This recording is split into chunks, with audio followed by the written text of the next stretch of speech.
sad day of my life as a massage therapist. So dito na nga mag-uumpisa ang araw namin. So yung apartment pala na tinitirhan ng mga therapist namin ay dito lang din sa taas ng clinic para hindi na sila mahirapan bumiyahe. Ginigising ko na lang sila pagkakain na. So ayun na nga, napag-isipan namin na kumain na lang sa labas. Dahil nga Saturday kahapon at 12 midnight na kami nagsara. Kaya medyo late na rin ang gising namin ngayon. Pag Monday to Friday kasi nagluluto na lang ako. At pinaghahatian namin yung nagagastos namin sa breakfast namin para makatipid. So ito na nga't papunta na kami dun sa kakainan namin. Kung alam niyo yung Padre Pio Shrine, dun lang po malapit. Mahilig kasi talaga ako sa silog.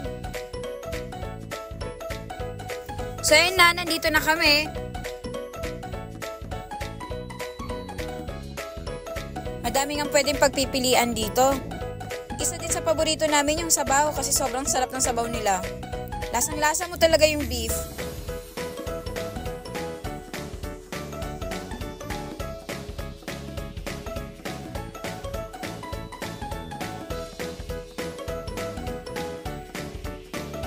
Kain na tayo, guys!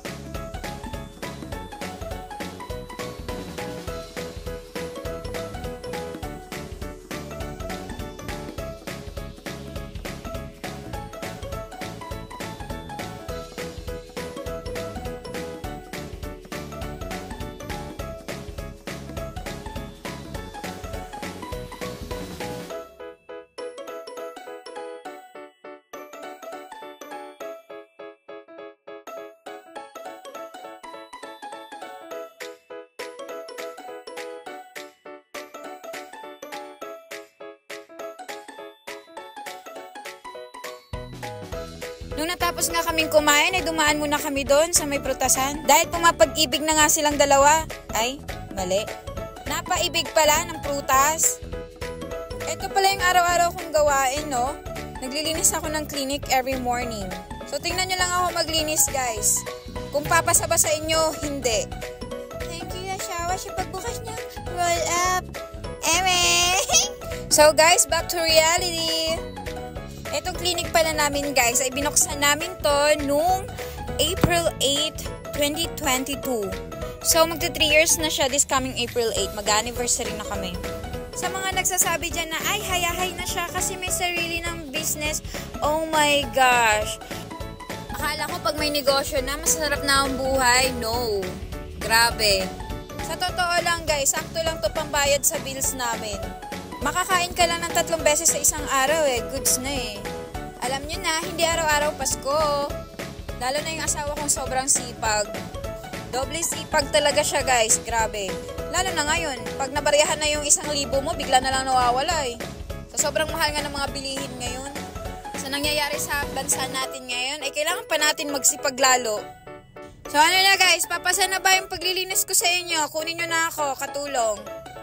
Ang role ko dito, guys, receptionist / massage therapist / driver. Kitams? Hardworking ang lola niya. Kapag naglilinis nga pala ako, guys, nagwawali si Noel sa labas. Napakabait nga naman talaga nila. Nagkukusa nga sila.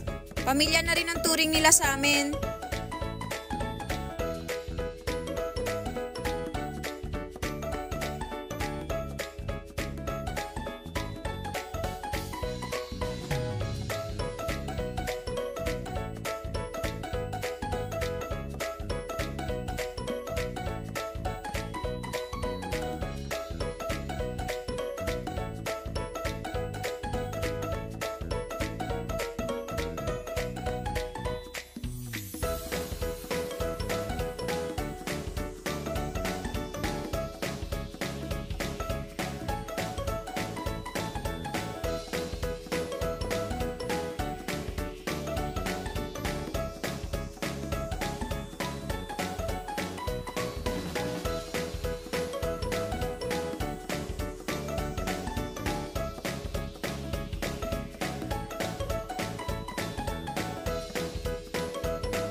guys, dumating na nga yung isa naming therapist.